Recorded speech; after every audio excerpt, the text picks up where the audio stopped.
So, hello everyone. I hope you're all doing well and you're healthy and you're taking care of yourself, especially at such times like this. It's really important to take of your physical health, your mental health, and also your emotional health.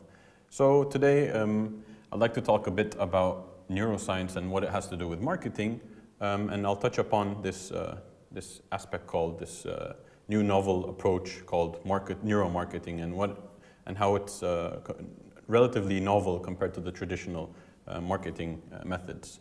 And we also have a live session here in this YouTube platform where you can also ask questions, and I will try to address them while I'm doing the presentation, so feel free to ask any questions if you feel to do so.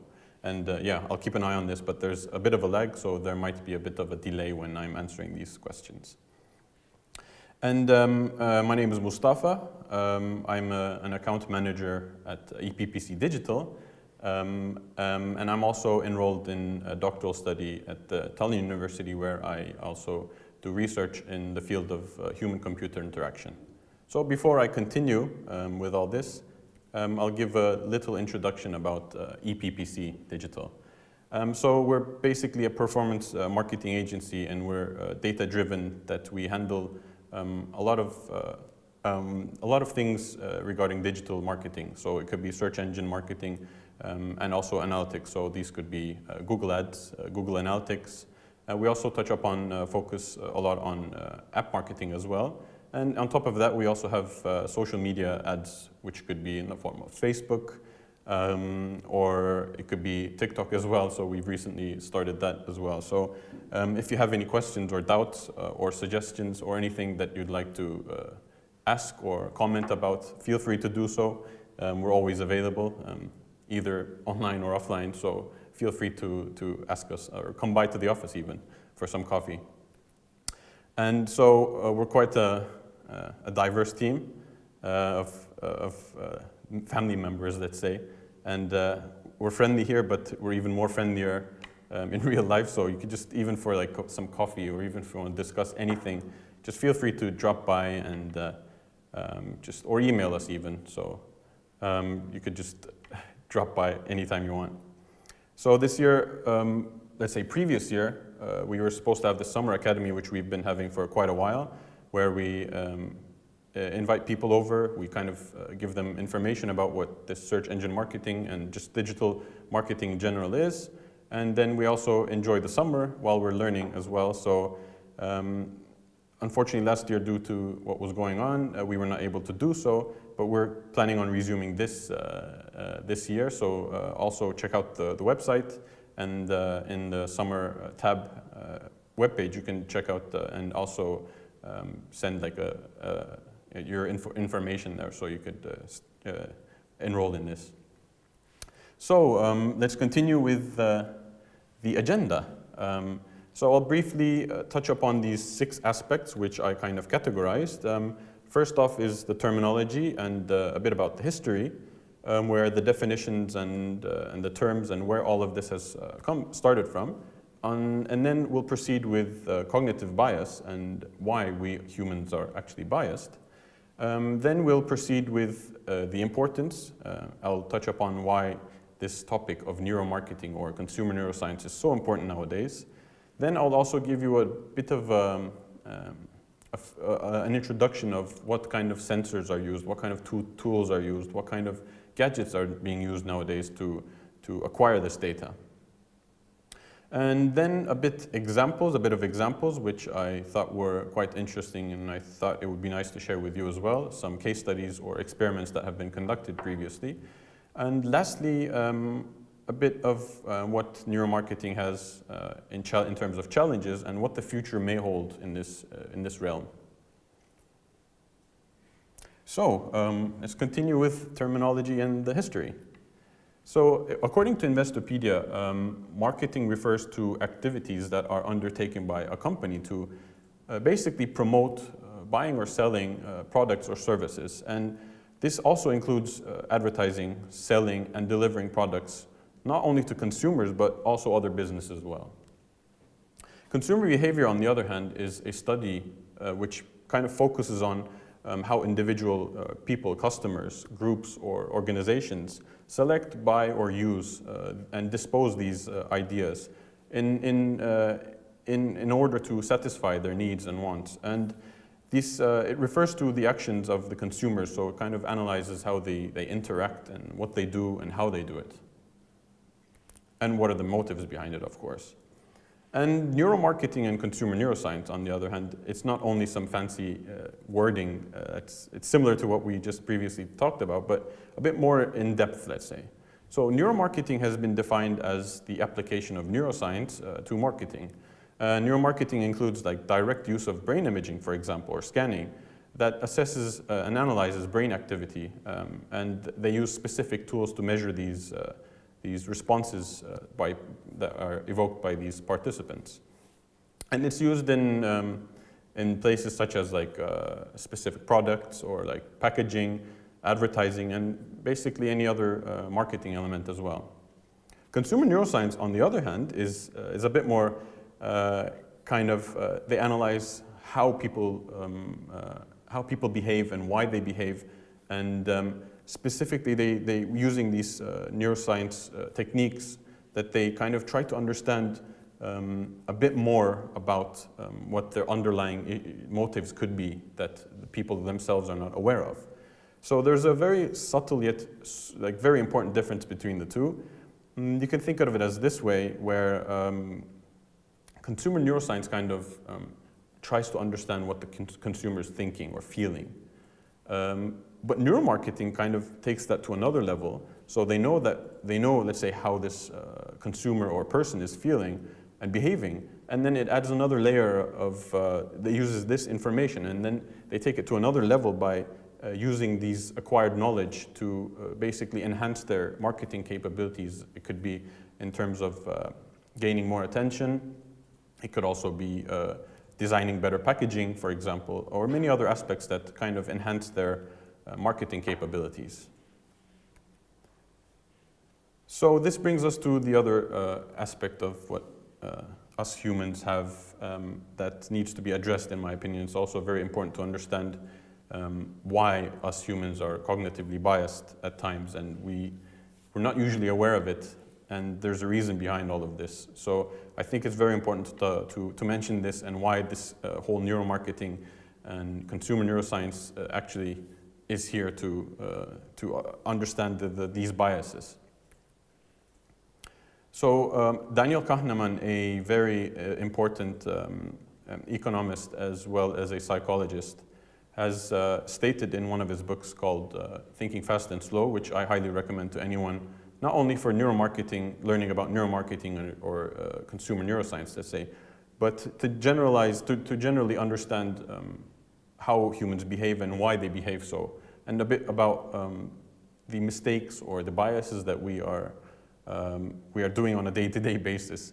So in this, I really like this quote of his, and he stated that we can be blind to the obvious, and we're also blind to our blindness. So what does this essentially mean?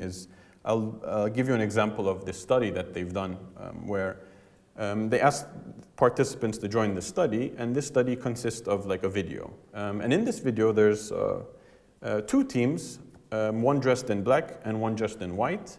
And these two teams have like a basketball in their hands. And then they just pass the ball around each other in a very like cluttered environment, like this very small environment, let's say. So there's around like 8-10 people just passing the ball to each other. And the participants were asked to basically count how many times the people in a white shirt passed the ball to their teammate. So so they watched this video, and then they were passing this ball, and then it ended like I think a minute or two after. And then the correct answer was 15. So most of them guessed this right. Some said, I don't know, 13. A bit said a bit more.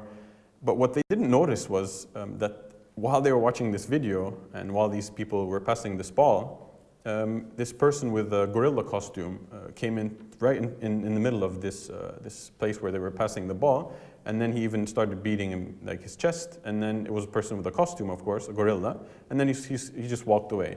And very little of them actually notice this gorilla because our attention is so focused on one thing that we completely are blind to anything else. And this quote really summarizes this very well. So at times in our everyday routine, in our everyday life, we're so focused in one specific task that we completely forget the big picture, and we're kind of blind to this obvious.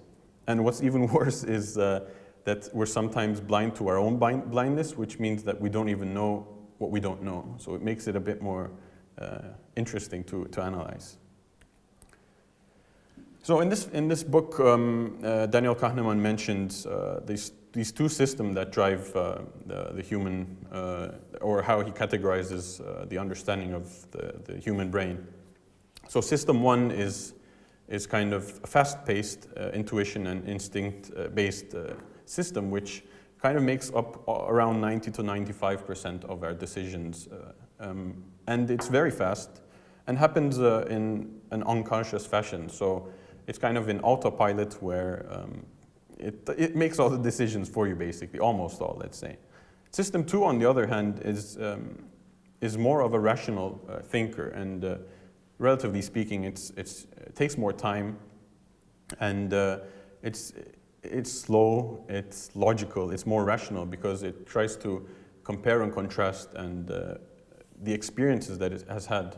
And it tries to elaborate what the consequences or what the benefits could be of those specific decisions or actions. And yet it's a bit indecisive in this sense because it tries to, sometimes it can kind of overthink. But on the other hand, it's also lazy. And there's a reason why it's lazy. It's because it's programmed to be not efficient, but it's programmed to be energy efficient. So what I mean by this is, for example, the head and the brain, let's say, is around 5% of a normal human's body mass, approximately. But this, the brain can actually consume 20% of a body's energy. So that's, when you relatively compare that, it's a huge difference. So, I mean, you have other organs as well. You have muscles, you have, I don't know, your heart that's pumping all the time, but your brain consumes 20% of this energy. So it always tries to use it as efficiently as possible. So then it always becomes lazy in a sense that it just does not want to be activated unless very needed. So that's why we're biased in a sense that this system one, which just doesn't process much at all, just keeps kicking in and does whatever it does in our daily life. So this is why it's compared to be a bit more lazy system two. And that's why we sometimes we don't do what we say and we don't say what we do. So because it's like a clash between these two systems, let's say. And this causes some incoherent words of what people do sometimes. And it's not that we're trying to deceive or fool or lie to someone else. It's just that we're not even aware of what we've been saying and or what we've been doing, basically. And there's also another saying, which is we don't say what we want, and we don't always say what we say. We don't always want what we say. So this takes it to another level. And there's a study which has been actually done, I think it was around 2003 to 2004, which they used neuromarketing for the first time, or let's say neuroscience techniques and tools, and they applied this to marketing.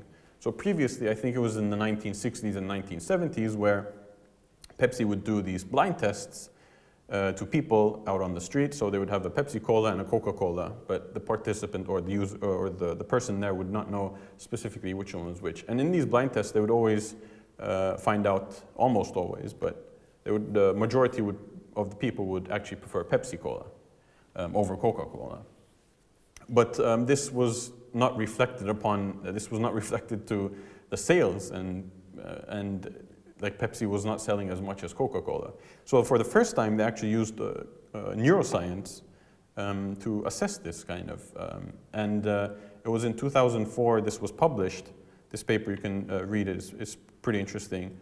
And they invited participants to a laboratory, to a lab where they had this Fmri, which is a functional magnetic resonance imaging, where they did a similar test and measured their brain activity while doing so. So this was initially, these participants would be invited to this lab. They would not know whichever drink that they're having. It's either a Pepsi Cola or Coca-Cola. And in this lab, they found out that people preferred Pepsi Cola over Coca-Cola. But however, when these participants were notified whichever one they were drinking, they said certainly Coca-Cola. Most of them said, yeah, we drink Coca-Cola. But what they found was that the brain activity was triggered completely differently when they were drinking Coca-Cola, and it evoked some strong emotional connection towards the brand itself rather than the taste. So people were actually preferring the brand over the taste itself. So this was the first time, and let's say the birth of neuromarketing, where they found out that there was something underlying, there was something going on different than what people have been saying. So that's what I meant by people don't always want what they say. And so, okay, why is it so important though? Why do we need to understand all of this?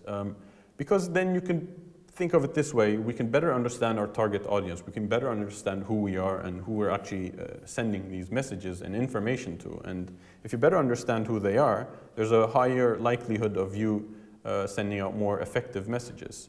And so you can understand how consumers are actually feeling when they're engaging with your product, or when they're recalling your brand, let's say. And they kind of, these techniques help us to understand how our brains respond to such creative stimulus and what kind of emotions these actually trigger. So it gets you to understand why we have these emotions towards these certain products or brands. And consumers tend to, or people just say, like humans in general, tend to want to connect. And that's how we make this feeling, that's how we have this connection, emotional connection. So we always want to link somehow. And this neuroscientific research really helps us to understand our target audience, as I've mentioned.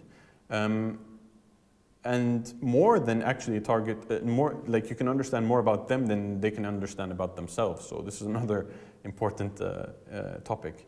And of course, identifying automatic reactions that are basically applicable for every other human being across the globe. So where is neuromarketing used? They've categorized it into 5 main aspects, and we'll go through them very quickly. So the first one is advertising effectiveness. This is self-explanatory, where it's kind of, they go over these ads and ad copies, let's say, and the visuals as well, of course, and they assess how they are perceived by the consumers. And while doing a few subtle but important changes, they can make it more effective. And this is where they use advertising, where this neuromarketing is used in this sense. Also, this is used where, let's say, in decision-making processes, where, let's say, a person is sent to a supermarket and they are asked to navigate through the supermarket, and they kind of analyze how they navigate through the aisles. Where do they look at? Which products do they stare at the most, for example? Where do they go after that? So it kind of gives us more information about how people are behaving in such a setting. And as we've briefly mentioned, it's also used in branding, in a sense where they try to analyze the emotional connection and what kind of emotions it triggers when it's related to the brand. So it's also used here to understand how people perceive this. And of course, product design and innovation is another very important aspect of where neuromarketing has been used. So let's say you have a very expensive product and you don't want to launch it unless you're very sure that people are going to like it. So in the initial phases, or also in the later phases, they use neuromarketing to completely be like sure that it's going to evoke some positive reaction in emotions. So they do these tests there as well to better design and have better like innovation as well. Last but not least, it's also used in this online user experience where they kind of analyze how users navigate through websites. So they could apply, let's say, eye tracking gadgets to understand how people navigate through the website, and do they get stuck somewhere? Do they focus on somewhere that should not be focused on? And this is where it's also very enlightening to let's say, the companies or something. And this brings us to methodology, and in this part, I'll kind of guide you through how many different tools that we're using in this era right now, and I'll touch upon a few state-of-the-art technological advancements that are being used nowadays. And there's a wide variety of technologies and sensors, and there's also softwares which enable us to better understand humans and their emotions behind when they're exposed to stimuli. So the first one is eye trackers. Many of you might have heard of them, and some of you might even have tried them, but they're very interesting little gadgets. And this one that you see on the screen is a mobile eye tracker, which belongs to Tobii, and it's basically like like glasses, basically, that has a wire connected to it, but it's mobile, so you just there's like a battery that you keep in your pocket, and then you're free to roam around. And what these eye trackers have is a camera that is basically showing what the point of view of that person is using it. But they also have these infrared sensors at the inside facing the person's eye that send non-hazardous infrared rays, light, that shine into the eyes, and then they bounce back. And then using algorithms, they can determine which spot specifically that person is looking at, and they correlate this with the point of view with the camera that they're looking at. And these also have equipped microphones in which they also gather qualitative data. If a person is confused, they can maybe say something, and they can also elaborate on that later on. So what we can receive from this information is TTFF, which basically means time to first fixation. It indicates when was the first time that person looked at a specific spot. It could be a product, it could be an area of interest, it could be anything that that we would like to analyze, let's say. Dwell time, on the other hand, is also called time spent, and this indicates how often or how long a person is fixated on that specific area. How long do they spend time there? Revisits is when a person is looking at a specific location, and then they look elsewhere, and then they come back. So this indicates a revisit. So it's very common to have many revisits during an experiment or research. So people tend to just look around, and then they come back to their spot, and then to that specific spot, and then they just keep bouncing around. Fixation, on the other hand, is when it's basically a sum of saccades, which these eye movements are happening, and then they call it a fixation, and if it's in a specific spot, it's called a fixation. So people fixate in specific areas as well. Pupillometry, lastly, indicates how big or small your pupils get. It kind of can give you an idea of how engaged you are within that, of what you're looking at. However, this is it's tricky sometimes because there's a lot of factors that affect a pupil, not only engagement, but it could be a different source of light that could change the size of your pupil, or if you've exercised that day, that also changes as well, or if you've used some certain drugs, that also changes as well. So it's not always the most accurate unless it's in a very controlled environment. And this brings us to GSR or EDA.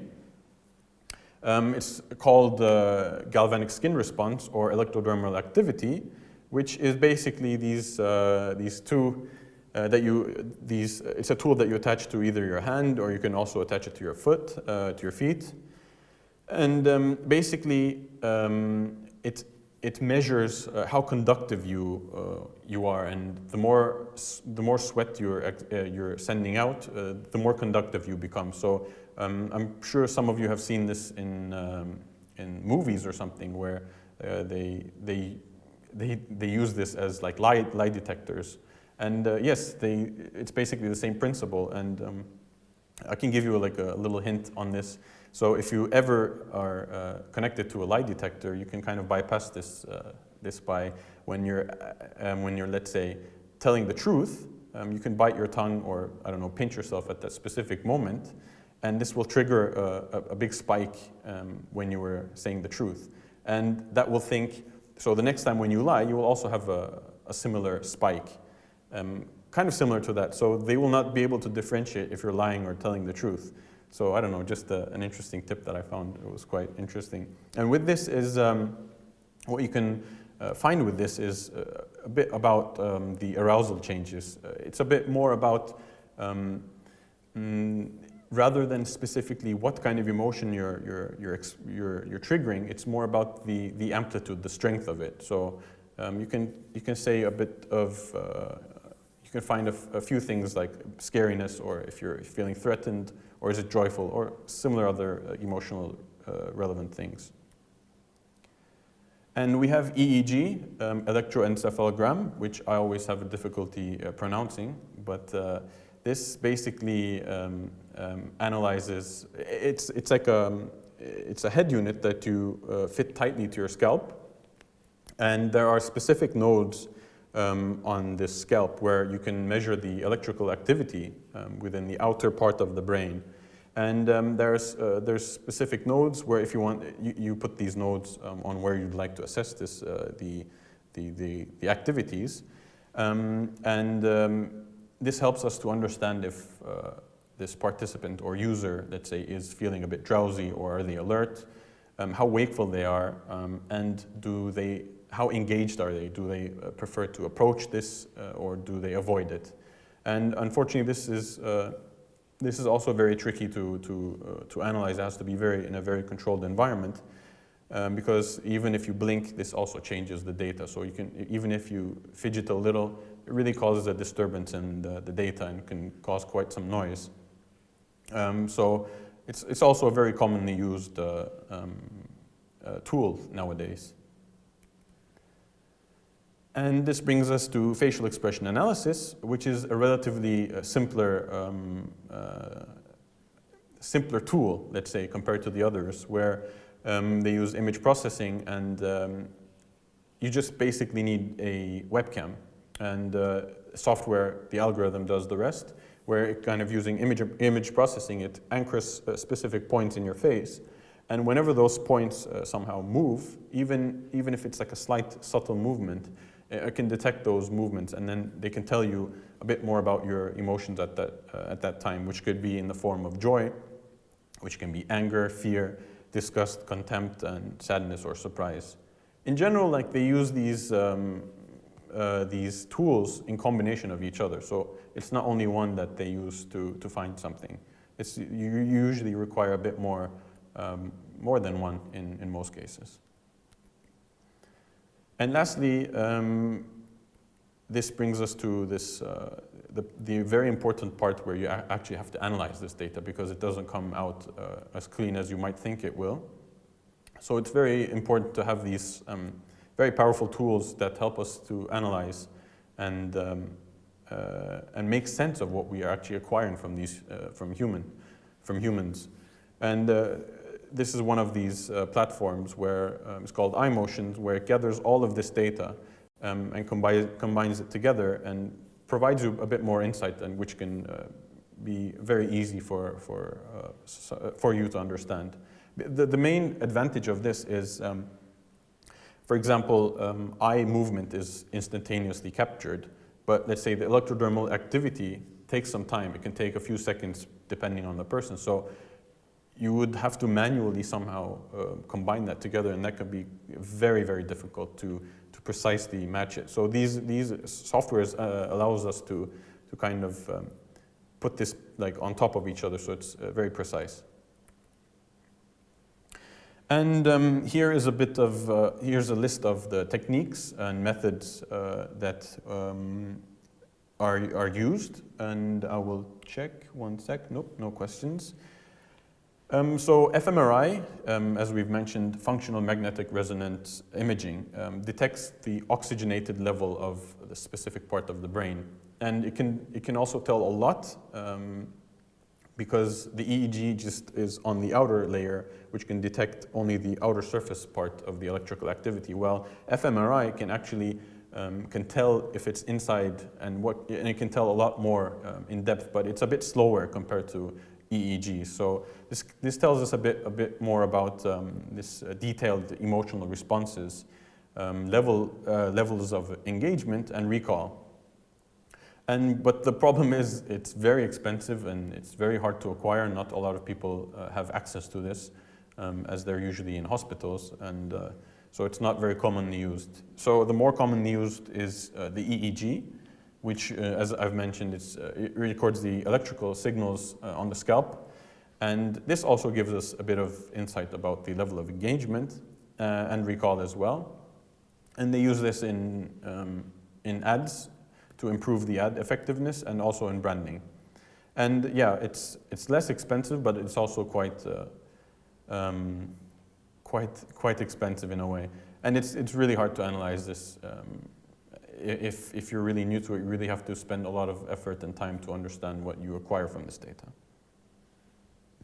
And then we have eye tracking, which basically indicates what grabs a person's attention and what confuses them. So you can find these information.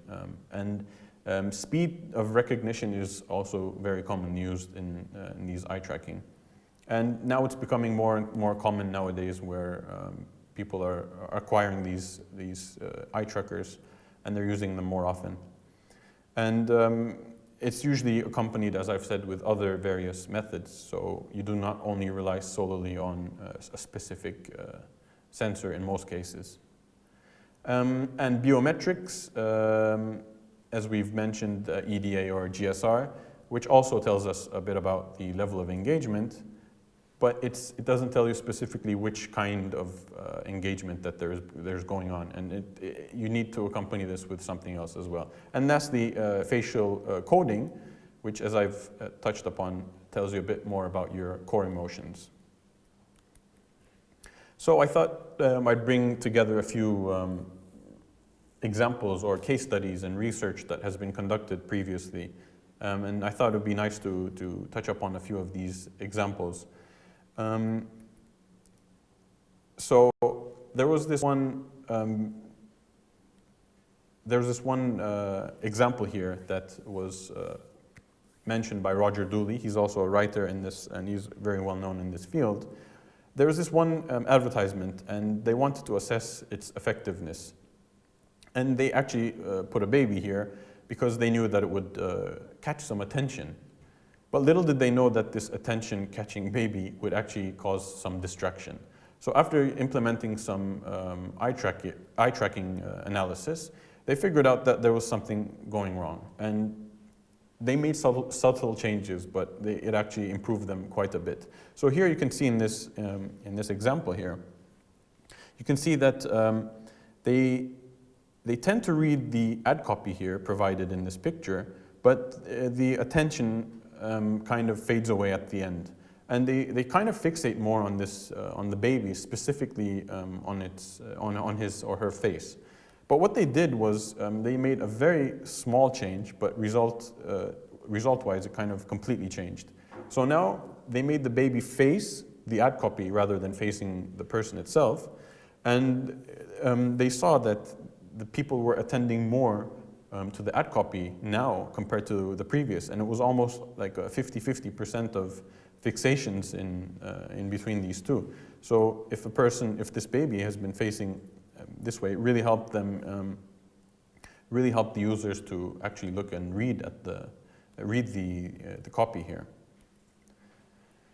And so Frito-Lay also did some neuromarketing practices, and they figured out that people did not like the shiny Lay's bags, the shiny chips bags that they had.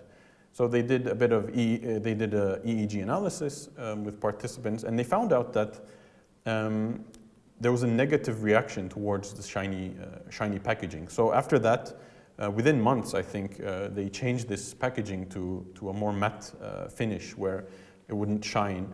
And this really helped them in improving their sales. So this is another interesting example of where neuromarketing has been successfully implemented. And Cheetos, this was interesting for me, where people believed, or they said that they did not specifically like the Cheetos that were causing to have these artificial cheese in their hand. But they did a similar study to what they did in the previous one, and then they analyzed using EEG, and they found, surprisingly, that people were actually enjoying this, the artificial cheese that were being stuck on their hand. So they continued with this, and they've been doing so for quite a while already. So this is actually, this has been studied. And Chips Ahoy also did an interesting study where they wanted, they were told that users wanted resealable packaging, so the chips wouldn't go bad, the cookies wouldn't go bad. So they did that, but they also were wondering what was going on, because users were, they were not as engaged as they thought they would be. And they noticed that with this Chips Ahoy specific packaging that you see on the left, that it was not very engaging and not easy to understand or read. It was a bit confusing for the consumer. So they changed the packaging, and they made it like this, where the font is a bit different, it's a bit more readable, and they also made it so very pleasing, and this also really increased their position. And another interesting problem that people face is when there's too many choices, they tend to just be puzzled and they don't know what to do, and then they just don't do what they're actually supposed to do, for example. In this, they studied this where I think it was in Columbia University, where they placed, I think, a well over 26 jars of jam. And they noticed that people would barely even look at it, and they would just look at it, and then they would be kind of confused, and then they would just continue with whatever they were doing. But when they actually decreased the amount of jars and jams that were available there, they found a huge increase in people actually picking them, stopping there and actually picking them. So sometimes if a person is exposed to too many choices, they really don't know what to do, and then they just basically leave. It just reminds me of me whenever I have to like park a car, and then there's a lot of available spots. I have no idea where to park. And when there's just like a few available spots, I just know directly, and it probably takes me less time. So it's also a similar scenario. And this brings us to the experiment that we're doing at the moment at Tallinn University in our lab. I think it's not available here right now, but so basically we're trying to analyze two different things. The thing is, we are exposed to a lot of advertisements in our daily lives, even when we're surfing the web or watching music videos. And these seem to somehow sometimes negatively impact the user experience, because it's kind of, it distracts you and it annoys the users at times. We've all faced this. So we wanted to see if we could find a tolerable balance of advertisements and achieve the same efficiency. So we invited participants that would come to the lab, And we asked them to watch these music videos back to back. And while they're watching, we also exposed them with these little pop-ups that would eventually pop up every now and then. But we altered them so they have different frequencies. So some of them were exposed a lot, some of them were exposed, let's say, medium frequency, and some were exposed very little. And we wanted to see that if they were more willing to prefer like the one that they've been exposed to most. And to do so, we analyzed in stage 2, for example, like a shelf that consisted of wine bottles, but they had these logos of what they've seen in the music video imprinted on them. So we were hoping that they would actually prefer the ones that they've been most exposed to, and they would pick those bottles that they have seen the most compared to the others. And we've done this study, and just to avoid any biases as well and any other, just to make it more realistic, we also included bottles that that have those logos that they've never seen before. So there's also a chance of them not picking something that they haven't seen before as well. So interestingly, they did actually pick more of the bottles that they've seen. But what was interesting was they fixated more on the middle repetition of the bottles or the logos that they've seen. So they were situated, their visual attention was more focused on the middle range of exposures that we did in this experiment. So we're still working on this right now. This was the preliminary study of what we did so far. But we will also finalize the paper and also submit another one. And here you can also have an example of, this was the preliminary study that was published. So you can, if you're interested, you can check it out, and it's quite interesting. So this brings us to the other possible benefits that we've talked a lot about neuromarketing, about enhancing the sales or making it more effective in terms of business and things like that. But there's also other aspects to neuromarketing and consumer neuroscience. And this could help in a sense that it could educate the public a bit more effectively, because you know how to communicate better, you know how to transmit the information better. So this has been used to better present information to inattentive children, let's say. Also, it has been used for teenagers to give them more information about the dangers of unprotected sex, for example. And this basically also, similar to that, is informing the public about conserving energy. And also giving subtle reminders of health-related issues once in a while. And of course, everything has a challenge, and nothing is perfect. And neuromarketing and consumer neuroscience has a lot of challenges, but also I think has a very bright future in terms of marketing and understanding human decisions and the motives behind of what we do, kind of. So the challenges are sensors and equipment are intrusive. So you have to welcome a participant or a user to come and take part of your research, and you have to put on these like not so comfortable gadgets on yourself, and the sensors you put them on and they're just very intrusive. Like it's not the best scenario. And in most cases, using the combination of these sensors are tricky. For example, if you use a mobile eye tracker and you want to also do a facial expression analysis, it is almost, I mean, you can, but it's not very accurate, because the facial expression analysis software or algorithm will not be able to detect specific anchor points that are located close to your glasses, let's say. And we've noticed that analysis can be very difficult at times. This is one of the most important challenges that neuromarketing has been facing. And there's also a lot of different external factors that may be affecting that specific experiment or research that you're doing.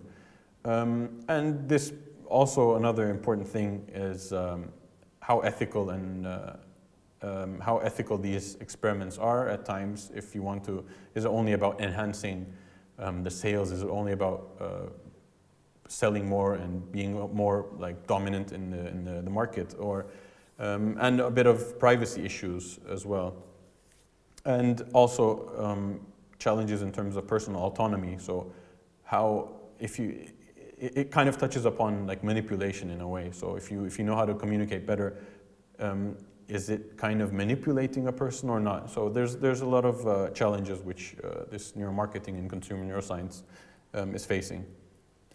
But I do think that it has a very very interesting and bright future in a sense, because there's a new term that's called nanomarketing, which is basically these sensors, as technology is advancing, these sensors are becoming smaller and smaller and more and cheaper in a way in terms of cost, which allows us to gather more insights and more data of humans. So maybe one day we will be able to have our phones as these electrodermal activity sensors, for example. We can tell how much a person is sweating just by holding their phones, or we can use these facial expression analysis on our phones with the cameras, when we can detect if what kind of emotions we're triggering or evoking at that specific time. And this can help us better understand what's going on in a human's mind when they're exposed to such marketing stimuli, for example. So there's a lot of things that that this nanomarketing, I believe, is very promising in the near future, and could be these eye tracking could also be implemented in our phones. I think nowadays, they will be probably available. And also AI, artificial intelligence, is also a very important in the future of neuromarketing, where they can have machine learning and analyze and predict, have much more accurate predictions on what and why and how humans are interacting with these specific products or marketing stimuli.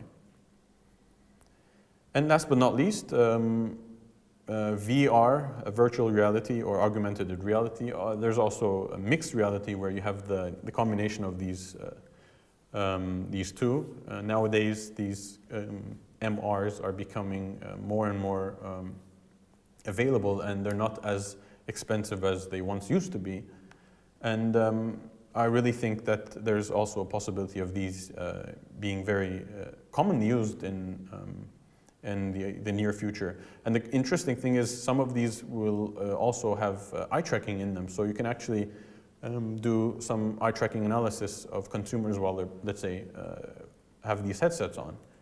And so smart glasses is also going to be an important, let's say, trending technological advancement, which I believe also people will be using, where they can try and buy things before they actually purchase it.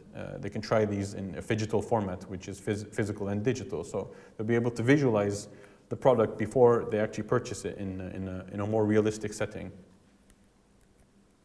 And if anyone is interested in learning more, you can always ask me. You can always send me an email. You can drop by our office, and I'd be more than happy to chat if you have any questions or anything. But these are the three main books that I would highly suggest or recommend to anyone that would like to learn a bit more about this topic. And the first one is Brainfluence, and the second one is what we've been talking about a lot, is Thinking Fast and Slow, and Biology. And so thank you very much for taking your time and listening to this. I hope you really learned something, and I hope it kind of sparked some interest. I hope these topics were fun and you enjoyed it as well. And I do not see any questions, but if you do have any questions, always feel free to reach out. You can send me an email, or you can drop by in the office. And I'd like to thank everyone for listening. And also, just as a reminder, we also have this Summer Academy. So just log into our website and just feel free to apply, and hopefully see you soon there. So guys, thank you so much, and I hope you enjoyed it.